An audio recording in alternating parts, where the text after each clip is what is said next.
క్రీస్తునందు ప్రియమైన లెంటు ధ్యాన స్రవంతి వీక్షకులకు మన రక్షకుడైన యేసుక్రీస్తు ప్రభుల వారి శ్రేష్టమైన నామమున శుభములను తెలియజేయుచు ఉన్నాను. ఈ 2026వ సంవత్సరము మరొక పర్యాయము మీ అందరితో కలిసి ఇటు రీతిగా దేవుని వాక్యమును ధ్యానించడానికి ఆ దేవదేవుడు నాకు చూపిన కృప కొరకై ఆ దేవాది దేవునికి నా హృదయపూర్వక కృతజ్ఞతలను తెలియజేయుచు ఉన్నాను. అదేవిధముగా మన రాయలసీమ అధ్యక్ష మండలపు పీఠాధిపతులు his grace the right reverend doctor Peyyala Isaac Varaprasad తండ్రి గారు మరొకసారి ఇట్టి బృహత్తరకరమైన కార్యక్రమంలో పాలుపంపులు తీసుకొనడానికి నాకు అనుగ్రహించిన ఈ గొప్ప భాగ్యము కొరకై మన ప్రియతమ తండ్రి గారికి నా హృదయపూర్వక కృతజ్ఞతలను తెలియజేయచ్చు ఉన్నాను. అదేవిధంగా the church of south India మరియు సిఎస్ఐ రాయలసీమ డయాసిస్ యొక్క ఉమెన్ ఫెలోషిప్ ప్రెసిడెంట్ అయినటువంటి శ్రీమతి సిడి భారతి ఐజక్ తల్లి గారికి కూడా నా కృతజ్ఞతలను తెలియజేయచ్చు ఉన్నాను.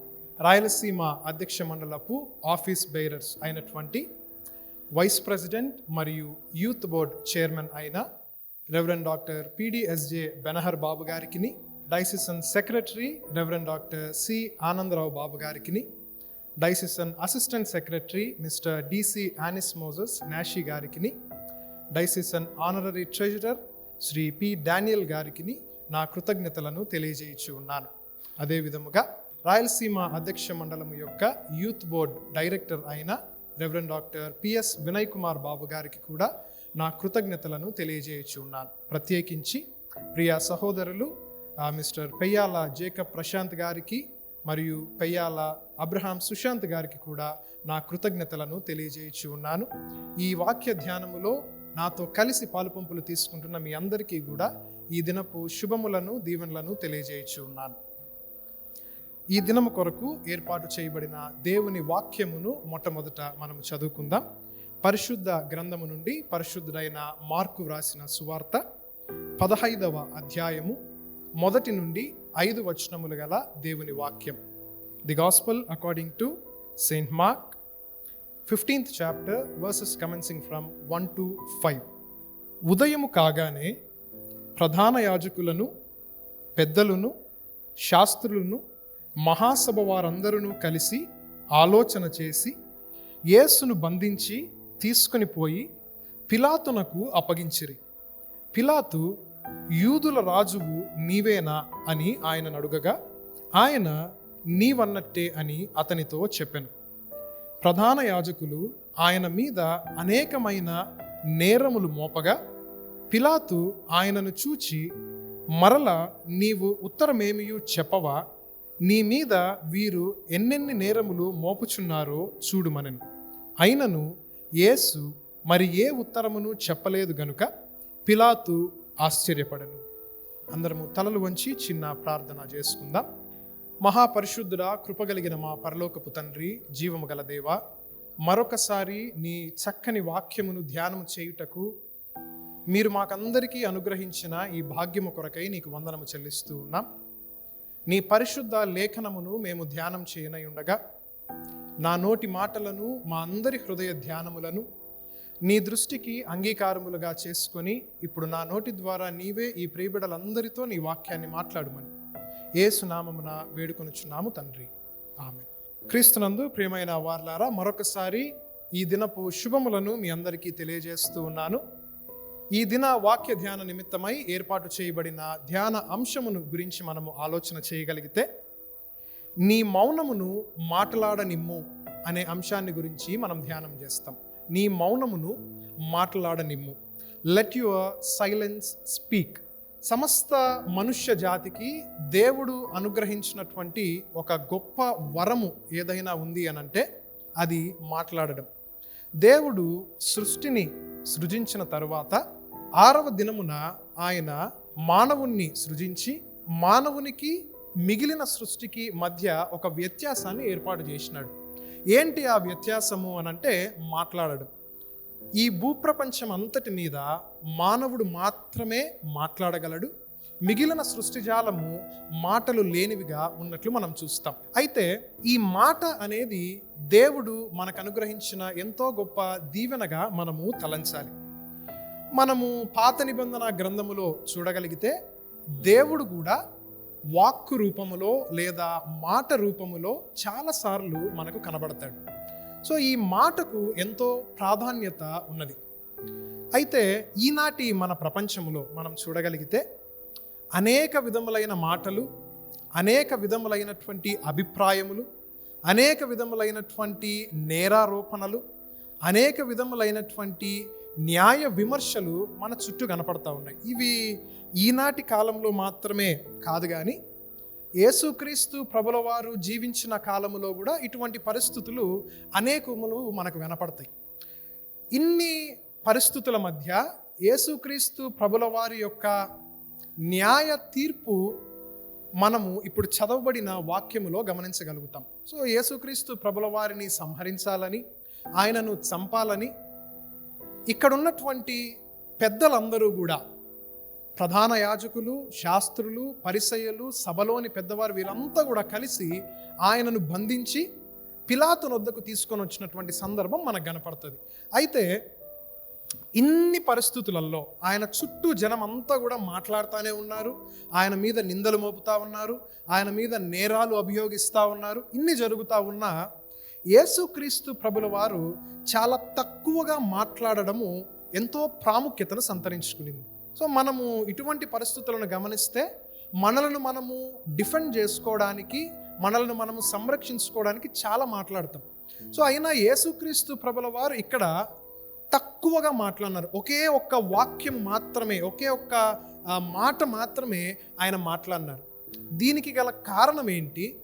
అసలు మనము చూడగలిగితే యేసుక్రీస్తు ప్రభుల వారు ఆయన స్వతహాగా ఒక బోధకుడు. Is a very good teacher. ఆయన మనము ఏ విధంగా జీవిస్తే, ఏ విధంగా బ్రతికితే దేవునికి ఇష్టమో, దేవుని బిడ్డలుగా ఉండడానికి మనం ఏమేమి చేయాలనో అనేక పర్యాయాలు మనకు సువార్తలలో నేర్పించినాడు.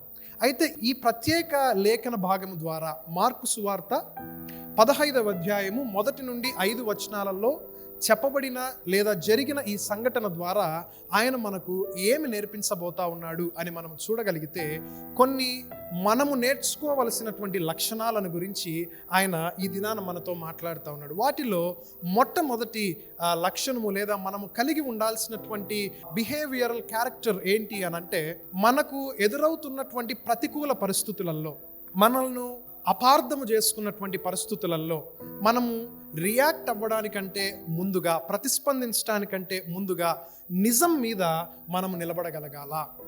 Stay in truth when you are misunderstood. నిన్ను అపార్థము చేసుకున్నప్పుడు నిజం మీద లేదా సత్యము మీద నిలబడగలగాల. చదవబడిన ఆ లేఖన భాగంలో 15వ అధ్యాయము మొదటి 2 వచనాలలో మనం చూడగలిగితే నేను ఒకసారి చదువుతాను. ఉదయము కాగానే ప్రధాన యాజకులను, పెద్దలను, శాస్త్రులను, మహాసభ వారందరూ కలిసి ఆలోచన చేసి యేసును బంధించి తీసుకొని పోయి పిలాతునకు అప్పగించిరి. పిలాతు, యూదుల రాజువు నీవేనా అని ఆయనను అడుగగా, ఆయన నీవన్నట్టే అని అతనితో చెప్పెను. సో ఈ మాటలు మనము గమనించగలిగితే, ఇందాక నేను ప్రస్తావించినట్టుగా ప్రధాన యాజకులు, శాస్త్రులు, పరిసయ్యులు, సభకు సంబంధించిన పెద్దలు వీరందరూ కూడా కలిసి మూకుమ్మడిగా ఒక ప్రణాళిక సిద్ధము చేసి యేసుక్రీస్తు ప్రభుల వారిని బంధించి సైనికులు ఆయనను ముందు తీసుకొని వెళ్తా ఉంటే వెనక వీళ్ళందరూ కూడా వచ్చి పిలాతు ముందు నిలబడుకున్నారు. పిలాతు ముందు నిలబడిన తర్వాత ఈయన మీద ఒక నేరారోపణ జరిగిన సందర్భం అంతటిని కూడా పిలాతు గమనించి ఆయన యేసు స్వామిని అడిగిన ప్రశ్న ఏమిటి అని అంటే, యూదుల రాజువు నీవేనా? Are you the king of Jews? దీనికి యేసు స్వామి చెప్పిన సమాధానము మనల్ని ఎంతో ఆశ్చర్యానికి గురి చేస్తుంది. ఆయన చెప్పినటువంటి సమాధానం ఏంటి అని అంటే, నీవు అన్నట్టే, యు సే సో. సో ఈ మాటలో ఏంటి అర్థము? ఆయన ఎందుకు అంత నిర్దిష్టంగా ఆ ఒక్క మాటనే ప్రస్తావించగలిగినాడు అని అంటే, యేసుక్రీస్తు ప్రభుల వారి యొక్క దర్శనము, ఆయన పరిచర్య ఈ భూమి మీద ఒకటే.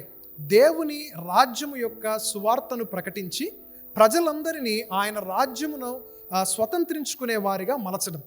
అయితే ఆయన తన పరిచర్యలో, తన పనిలో చాలా క్లియర్గా ఉన్నాడు, చాలా స్పష్టంగా ఉన్నాడు. అయితే ప్రజలందరూ కూడా అక్కడ ఉన్నటువంటి ఈ పెద్దలు ఎవరెవరైతే ఉన్నారో, ఎవరెవరైతే ఆయనను తప్పుగా అర్థం చేసుకున్నారో వాళ్ళందరూ కూడా యేసుక్రీస్తు ప్రభుల వారి పరిచర్యను అపార్థం చేసుకున్నారు. సో ఇక్కడ సాధారణ మానవునిగా ఉన్నప్పుడు యేసు స్వామి మనలాంటి వాడిగా ఆలోచించుంటే ఆయన ఎవరెవరైతే ఆయన మీద నిందలు మోపినారో, ఎవరెవరైతే ఆయన మీద నేరారోపణ చేసినారో వాళ్ళందరికీ సంజాయిషి చెప్పుకోవాల్సినటువంటి పరిస్థితి. అది పిలాతుకు కావచ్చు, ప్రధాన యాజకులు కావచ్చు, ఇంకెవరికైనా కావచ్చు. ఆయన సంజాయిషి చెప్పుకోవాల్సిన పరిస్థితి ఇక్కడ ఉంది. కానీ యేసు స్వామి పిలాతు అడిగినటువంటి మాటకు, ఆయన అడిగిన ప్రశ్నకు చెప్పిన ఒక చిన్న సమాధానం మనల్ని ఎంతో ఆలోచించేదిగా చేస్తూ ఉంది. ఏంటి ఆ సమాధానం అంటే, నీవు అన్నట్టే. So he doesn't want to prove himself to those who misunderstood him. ఆయనను అపార్థం చేసుకున్న వాళ్లకు ఆయన తనను తాను రుజువుపరచుకోవాల్సిన అవసరం లేదు అని భావించినాడు. ఎందుకు అవసరం లేదు? అన్ని నిందలు మోపినప్పుడు ఎందుకు ఆయన నిశ్శబ్దంగా ఉండాల్సి వచ్చింది అని అంటే, ఆయనకు తెలుసు ఏదో ఒక రోజు ఈ పరిస్థితి, ఇక్కడున్న నిజం, ఆయన ఎందుకోసం ఈ భూమి మీదకి వచ్చినాడో, ఆయన దేవుని కుమారునిగా ఈ భూమి మీద పరిచర్యలను ఎందుకు జరిగించినాడో, ఈ భూమి మీద ఆయన దేవుని వైపునకు మానవ జాతిని ఎందుకు మరల్చడానికి వచ్చినాడో, ఈ విషయాలన్నీ కూడా నిజము నిలకడ మీద తెలుస్తుంది అన్న ఆలోచనతో ఇవన్నీ కూడా బయటికి ఏదో ఒక రోజు వస్తాయి. ఈరోజు నేను మాట్లాడి వారితో గొడవ పెట్టుకొని వారితో విభేదించటము సరైనది కాదు అని ఆయన భావించినాడు. అందుకే అక్కడ ఏమి పెద్దగా మాట్లాడకుండా పిలాతు అడిగిన ప్రశ్నకు చిన్న సమాధానము ఆయన చెప్పి వెళ్ళిపోయినాడు. అయితే ఆయన, మనకు తెలుసు, ఆయన మాట్లాడడానికి సమర్థుడు యేసు స్వామి, బోధించడానికి సమర్థుడు, అర్థమయ్యేలా చెప్పడానికి సమర్థుడు. కానీ ఆయన ఏమీ మాట్లాడలేదు.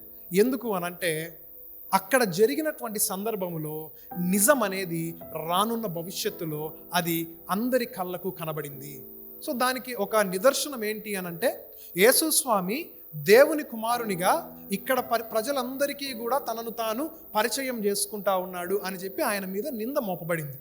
అయితే అప్పటి ప్రజలు, అప్పుడున్నటువంటి ఆ అధికారులు ఎవ్వరు కూడా దాన్ని ఒప్పుకోకపోయేసరికి ఆయన దాన్ని మళ్ళీ వాళ్లకు రుజువు చేసుకోవాల్సిన అవసరం లేకపోయింది. అయితే వాక్యంలో నుండి ఒక విషయాన్ని నేను జ్ఞాపకం చేస్తా.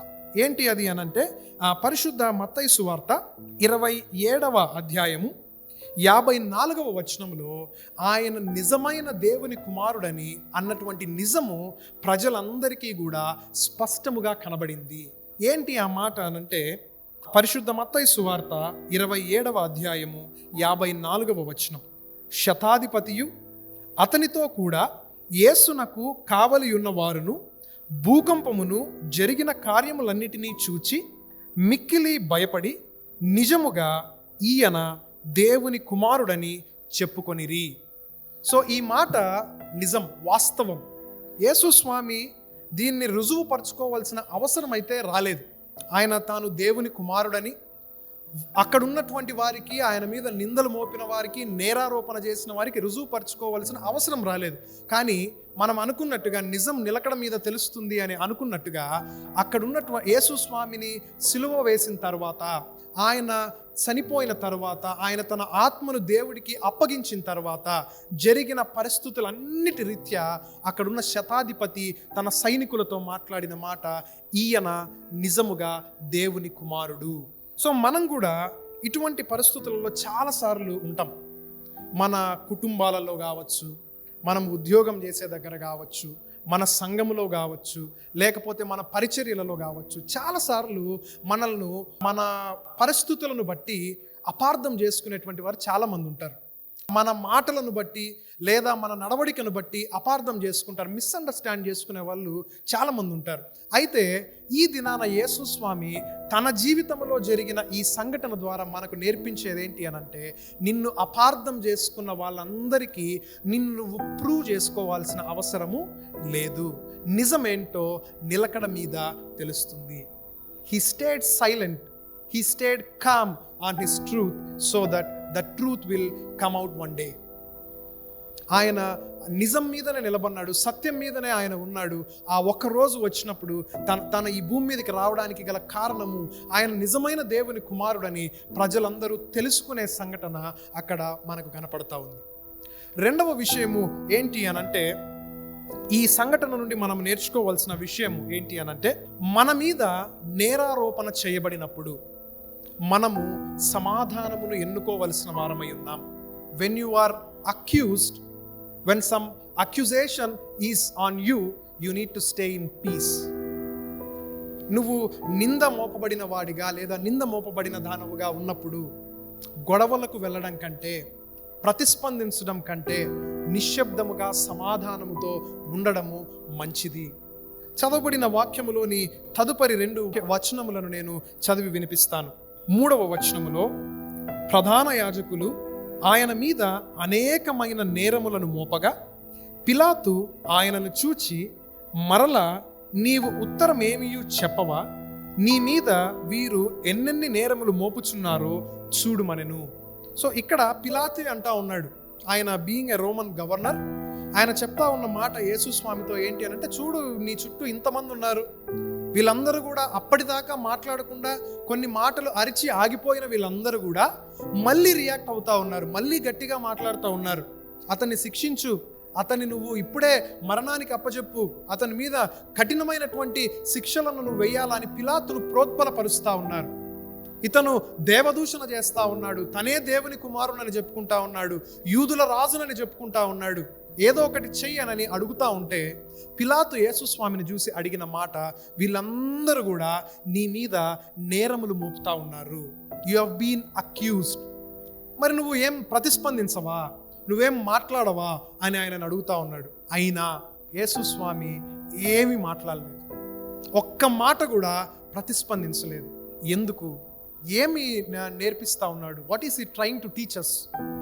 మనము యవ్వన దశలో కావచ్చు లేదా మన కుటుంబ పరిస్థితులలో కావచ్చు చాలా భావోద్రేగాలకు లోనవుతూ ఉంటాం, ఎమోషనల్ కనెక్ట్ అవుతూ ఉంటాం. కొన్నిసార్లు మనకు ఎదురైన పరిస్థితులలో వెంటనే రియాక్ట్ అవుతూ ఉంటాం, కోపపడతా ఉంటాం.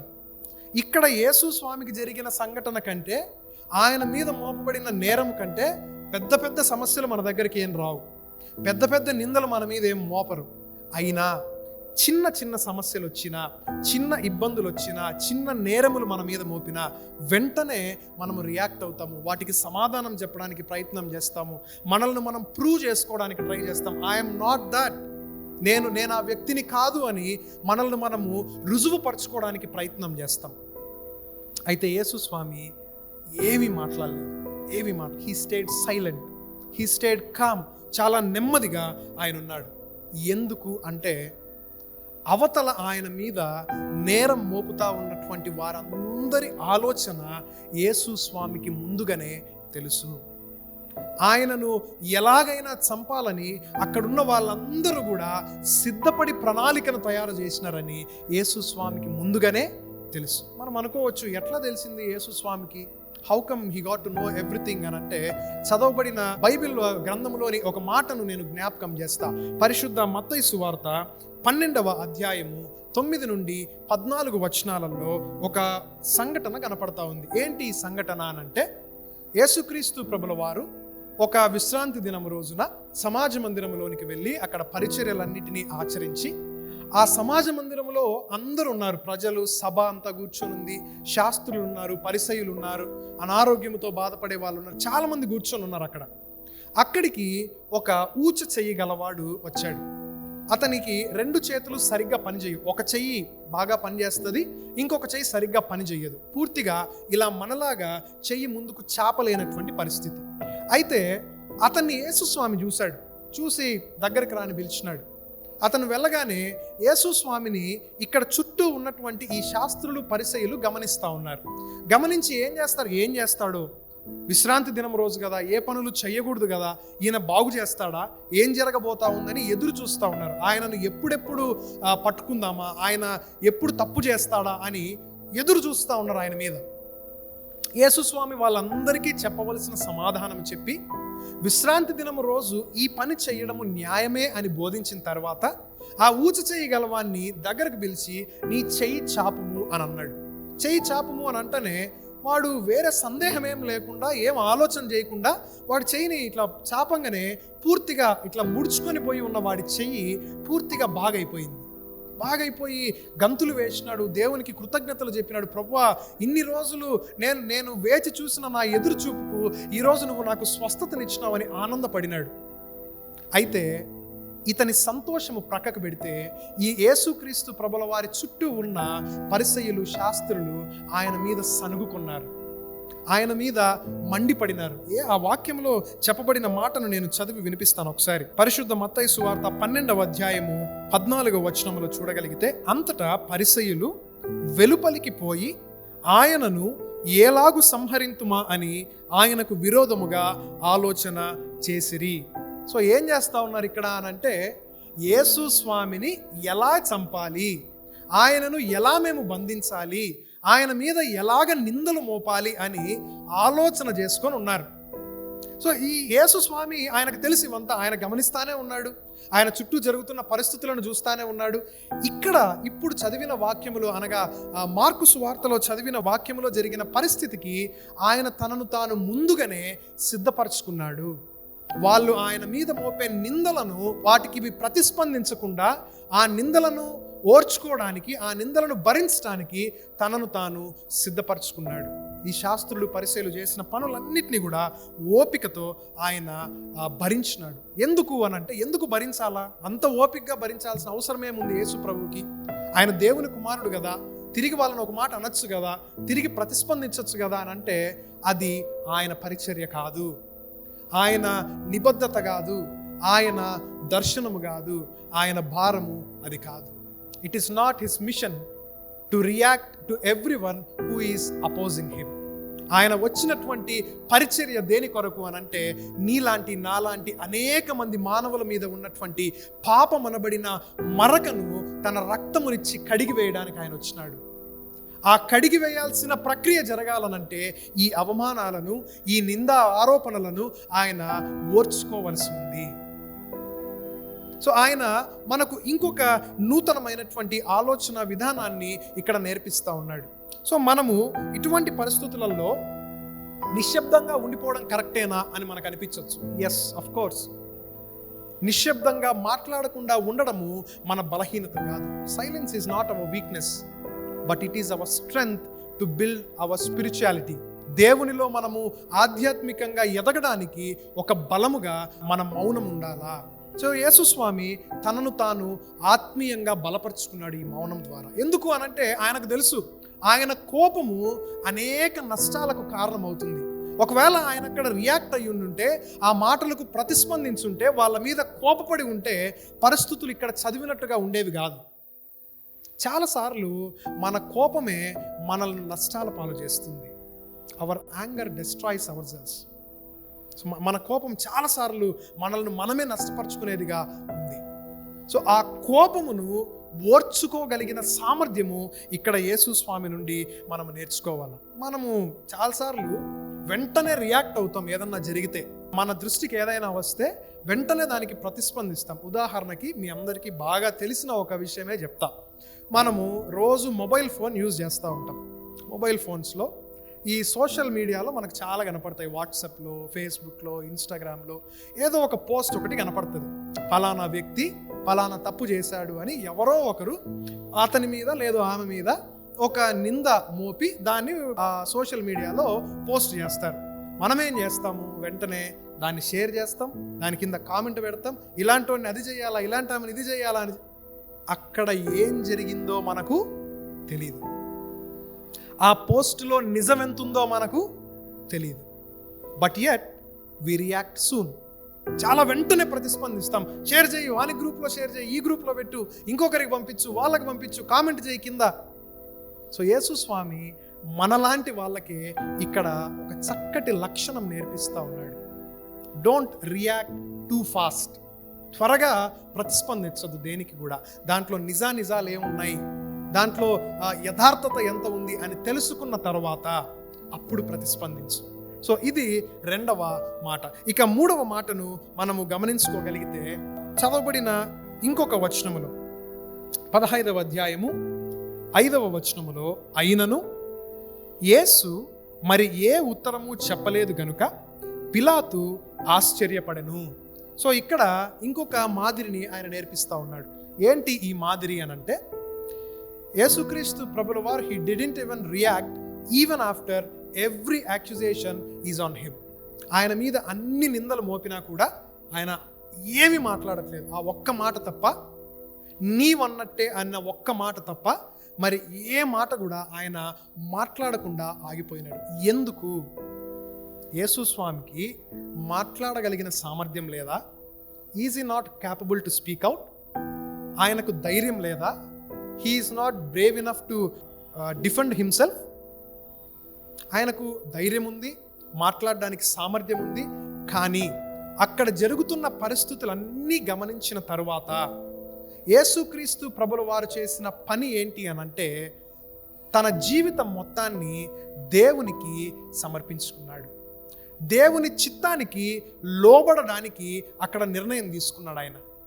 So he relied on God, he waited for God's will to be done. మనం కూడా చాలాసార్లు ఇట్లాంటి పరిస్థితుల గుండా ఉంటాం. ఏం చేయాలో అర్థం కాదు, భవిష్యత్తులో ఏం అడుగేయాలో తెలియదు. మన కుటుంబ పరిస్థితులు, మన వ్యక్తిగత పరిస్థితులు, తర్వాత మన ఫినాన్షియల్ స్టేటస్, మన పర్సనల్ రిజెక్షన్స్ అన్నీ జరుగుతూ ఉంటాయి. మన హెల్త్ ఇష్యూస్ కావచ్చు, అనారోగ్యపు పరిస్థితులు, కుటుంబ పరిస్థితులు, ఆర్థిక సమస్యలు ఏమైనా కావచ్చు. సో ఇవన్నీ వచ్చినప్పుడు మనం ఏమైపోతామనంటే ఒక దగ్గర ఆగిపోతాం, స్టక్ అయిపోతాం. మనం కదలలేం అక్కడ నుండి. ఏ నిర్ణయం తీసుకోవాలో మనకు తెలియనటువంటి పరిస్థితులలో ఉండిపోతాం. And that is the point where you need to rely on God. దేవుని మీద నువ్వు ఆధారపడడానికి అదే సరైనటువంటి సమయము. దేవుని చిత్తమునకు నువ్వు తలవంచడానికి అదే నిజమైనటువంటి సమయము. యేసు స్వామి ఇక్కడ అదే పని చేస్తూ ఉన్నాడు. ఆయన దేవుని నిర్ణయం కోసము, దేవుని చిత్తము కోసము ఆగిపోయాడు. ఏంటి దేవుని చిత్తము అనంటే, ఆయన అంతకు ఈ సంఘటన జరిగిన కొన్ని గంటల ముందు జరిగినటువంటి పరిస్థితి ఏంటి అనంటే, తన శిష్యులతో చివరి రాత్రి భోజనం ఆయన చేసిన తర్వాత గెత్సెమనే వనానికి వెళ్ళాడు. ప్రార్థనలో సమయం గడిపాడు. అక్కడ ప్రార్థనలో ఆయన దేవుని అడిగినటువంటి మాట ఏంటి అనంటే, తండ్రి నీ చిత్తమైతే ఈ పాత్ర నా యొద్ద నుండి తీసివేయము. ఆయన అంతరంగములో మదన పడినప్పుడు, అంతరంగములో దుఃఖపడినప్పుడు దేవదూతలు వచ్చి ఆయనను ఓదార్చిరి అని ఉంటుంది వాక్యములో. సో ఆయన he is already prepared for what is going to happen. ఆయన దేవుని చిత్తానికి లోబడినాడు, దేవునికి తన పూర్తి బాధ్యతను అప్పగించినాడు. ఆయన చిత్తానికి లోబడిన తర్వాత జరిగిన పరిస్థితులు, జరిగిన సంఘటనలు ఏంటి అనంటే, ఆయన దేవుని చిత్తమునకు లోబడుట ద్వారా సిలువకు అప్పగించబడినాడు. ఆయన దేవుని చిత్తమునకు లోబడుట ద్వారా మరణములోనికి దిగిపోయినాడు.